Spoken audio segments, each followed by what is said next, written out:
నమస్కారం అందరికీ. నా పేరు నవీన్, యోగా టీచర్. మనం ప్రతిరోజు ఎదుర్కొంటున్న సమస్య ఏంటంటే బ్యాక్ పెయిన్, నడుము నొప్పి. నడుము నొప్పి వల్ల చాలామంది ప్రతిరోజు వాళ్ళ వాళ్ళ డైలీ యాక్టివిటీస్లో ఉన్న సమస్యలతో ఎదుర్కొంటున్నారు. సో వీటి నుంచి పరిష్కారం కోసం మనం యోగాలో ఉన్న మంచి పరిష్కారాల గురించి ఈరోజు తెలుసుకుందాం. సో మొదటగా బ్యాక్ పెయిన్ ఎందుకు వస్తుందో మనం తెలుసుకుందాం.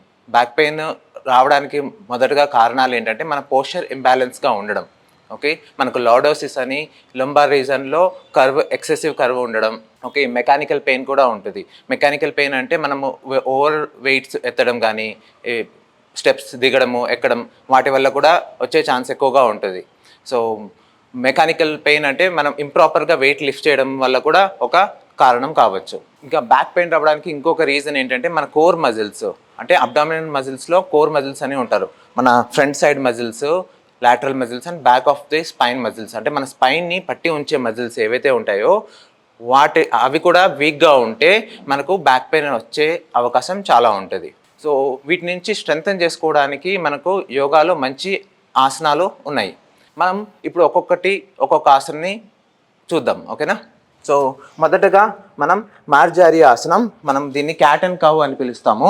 సో మొదటగా ఈ ఆసనంలో రావడానికి మీరు మోకాళ్ళ మీద నిలబడండి. టోస్ వెనక వైపుకు ఉండాలి. ఓకే, నీస్ హిప్ విడ్త్ ఉండాలి. ఇక్కడ నుంచి 4 ఆర్మ్ డిస్టెన్స్, అంటే నీ దగ్గర నుంచి ఒక 4 ఆర్మ్ డిస్టెన్స్లో లెంత్లో డిస్టెన్స్ తీసుకొని పామ్స్ని పెట్టండి. సో ఇక్కడ ఫింగర్స్ వైడ్ ఓపెన్గా ఉండాలి, స్పైన్ న్యూట్రల్గా ఉండాలి. సో మేక్ షూర్ ఇక్కడ ఆర్మ్స్ అండ్ నీస్ ఒకే లైన్లో ఉండాలి. ఇక్కడ నుంచి ఇన్హేల్ చేస్తూ, అంటే శ్వాస తీసుకుంటూ స్పైన్ని కిందికి, తలని పైకి ఉంచాలి. దీన్ని ఆర్చ్ బ్యాక్ అంటాం. ఎక్సేల్ చేస్తూ రౌండ్ చేస్తూ స్పైన్ కర్వ్గా రౌండ్ చేయాలి. ఇక్కడ మీరు మీ అబ్డామిన్ని చూడాలి. Again inhale, arching your spine, head up, ముందుకు చూడాలి. ఇక్కడ మీకు ఈ స్పైన్ భాగంలో వీటిలో ఉన్న స్ట్రెచ్ మీరు గమనించవచ్చు. Exhale, round your spine and look your abdomen. మీ అబ్డామెన్ని చూస్తూ రౌండ్ చేయాలి. ఇక్కడ మనకు మన స్పైన్ భాగంలో ఉన్న వాటికి బ్లడ్ అనేది సరఫరా ఎక్కువ జరిగి, మరి అలాగే ఈ పోస్టీరియర్ యాంటీరియర్ పెరివిక్ టిల్ట్లు ఇవి జరిగి మనకు పోస్చర్ ఇంబ్యాలెన్స్ వల్ల కలిగే ప్రాబ్లమ్స్ ఏవైనా ఉన్నా వీటి నుంచి బ్యాక్ పెయిన్ ఉపశమనం కలుగుతుంది. ఇంకోసారి inhale, arching your back, exhale, round your spine. ఇలాగా నడుమును ఎంత వీలైతే అంతవరకు కిందికి వంచుతూ తలని పైకి తీసుకురావాలి. ఎక్సేల్ చేస్తూ స్పైన్ రౌండ్ చేయాలి. ఇలా మనం శ్వాసతో మూమెంట్ని చేయడం అన్నది చాలా ఇంపార్టెంట్. శ్వాసను గమనిస్తూ శ్వాసతో పాటే మూమెంట్ని చేయాలి. అంటే ఇన్హేల్ చేస్తూ spine down, head up, exhale చేస్తూ స్పైన్ని రౌండ్ చేస్తూ హెడ్ని డౌన్ చేయాలి. ఇలా చేయడం అన్నది, దీనివల్ల మనకు పోస్టీరియర్ అండ్ యాంటీరియర్ పెల్విక్ టిల్ట్లు మనం వెంటనే చేయడం వల్ల మన స్పైన్లో ఉండే ఇంబ్యాలెన్సెస్ కరెక్ట్ చేయబడతాయి. ఇక్కడ నుంచి మన 4 లెగ్ టేబుల్ టాప్ పొజిషన్ నుంచి టక్ ద టోస్ని మడిచి రైజ్ యువర్ హిప్స్, ఇన్వర్టెడ్ వి షేప్లోకి మనం వస్తున్నాం. దీన్నే అధోముఖ శ్వానాసనం అంటారు. సో ఇక్కడ లెగ్స్ని స్ట్రైట్గా లెంతనింగ్ చేయాలి. ఓకే, మేక్ షూర్ చెవులు, తల మరియు ఈ చేతులు ఒకే లైన్లో ఉండాలి. ఇక్కడ ఒకసారి గమనిస్తే ఇక్కడ నుంచి మనం 4 లెగ్ టాప్ పొజిషన్ నుంచి, టేబుల్ టాప్ పొజిషన్ నుంచి టోస్ని మడిచి రైజ్ యువర్ హిప్స్ని పైకి లేపాము. ఓకే, ఇక్కడ బ్రెత్ క్యూ చూసుకుంటే ఇన్హేల్ స్పైన్ని ఆర్చ్ చేసిన తర్వాత exhale, raise your hips. Again drop the knees down, inhale, arching your back, మళ్ళీ ఇలాగే exhale, raise your hips into Adho Mukha Svanasana. Again, drop the knees down, inhale, arching your back, exhale, round your spine. ఇలా మనం ఒక 10 సార్లు వెంటనే చేయాలి. Exhale, raise your spine. దీని తర్వాత నీస్ని డ్రాప్ చేసి వజ్రాసనంలో కూర్చోవాలి. ఇక్కడ కాసేపు రిలాక్స్ అయిన తర్వాత మీ చేతులను ముందు పెట్టి బోర్లా పడుకోవాలి. రిలాక్స్ అవ్వండి. ప్లేస్ యువర్ పామ్స్ ఇలాగా పిల్లో లాగా చేసి రిలాక్స్ అవ్వండి. తర్వాత మనం భుజంగాసనని చేద్దాం. భుజంగాసన కోసం పామ్స్ని మన చెస్ట్ పక్కన పెట్టేసి ఫింగర్స్ వైడ్ ఓపెన్, ఎల్బోస్ మీకు చాలా దగ్గరగా ఉండాలి.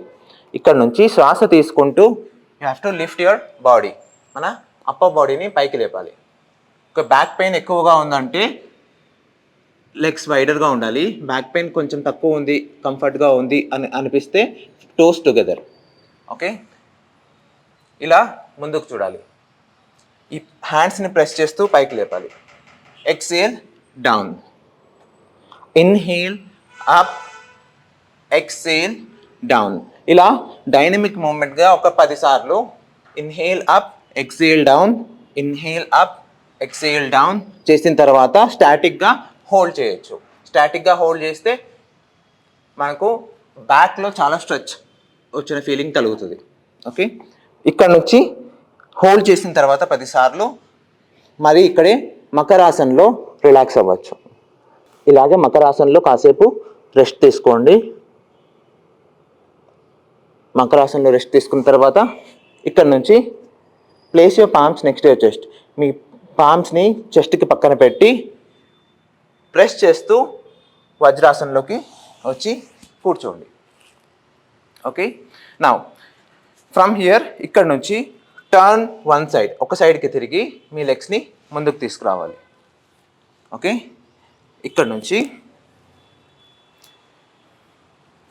మనం సేతుబంధాసనని చేద్దాం. ఫర్ సేతుబంధాసన మీరు లై డౌన్ పొజిషన్లో వెనకాల పడుకోవాలి.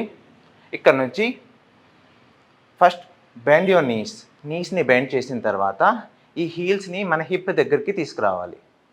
ఓకే, తలని నిటారుగా పెట్టి చేతులని బాడీకి పక్కన పెట్టాలి.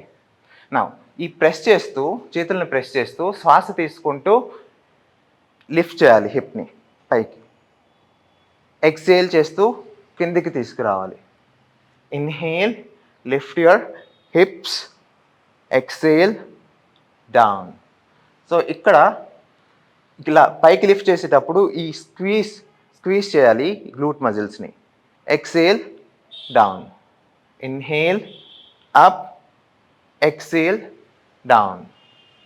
ఇలా ఒక 10 సార్లు చేసిన తర్వాత ఫైనల్ రౌండ్లో we're going to hold for 10 breaths. అలా స్క్వీజ్ చేస్తూ లిఫ్ట్ చేస్తూ ఉండాలి. ఇక్కడ దీర్ఘంగా శ్వాస తీసుకోవాలి, శ్వాసను మాత్రం హోల్డ్ చేయకూడదు. ఈరోజు మనం తెలుసుకున్న ఆసనాలని మనం ఎప్పుడు చేయాలి అంటే, మనం ఉదయాన్నే నిద్ర లేవగానే బాడీ చాలా స్టిఫ్గా ఉంటుంది. మనం ఎక్కడికో వచ్చి మ్యాట్ వేసుకొని చేయడం అంటే మనకు చాలా బద్ధకం కదా. సో మనం బెడ్ మీదే ఈ ఆసనాలన్నీ చేయొచ్చు. మనం చేసిన క్యాట్ అండ్ కౌ కానీ, భుజంగాసన కానీ, ఓకే, క్యాట్ అండ్ కౌ నుంచి అధోముఖ శ్వానాసనలోకి వచ్చాం కదా, అది కానీ, బ్రిడ్జ్ పోస్చర్, సేతుబంధాసన కానీ, ఇవన్నీ మనం బెడ్ మీద నుంచే చేసుకోవచ్చు. అలాగే మనం నిద్రకి వెళ్ళడానికన్నా ముందు కూడా, మనం అంటే రాత్రి నిద్రపోయే ముందు కూడా ఈ ఆసనాల్ని బెడ్ మీద చేసుకుని అలాగే నిద్రపోవచ్చు. ఇలా చేయడం వల్ల మనకు బాడీలో ఉన్న స్టిఫ్నెస్ వెళ్ళిపోయి బ్యాక్ పెయిన్ నుంచి రిలీఫ్ అనేది దొరుకుతుంది.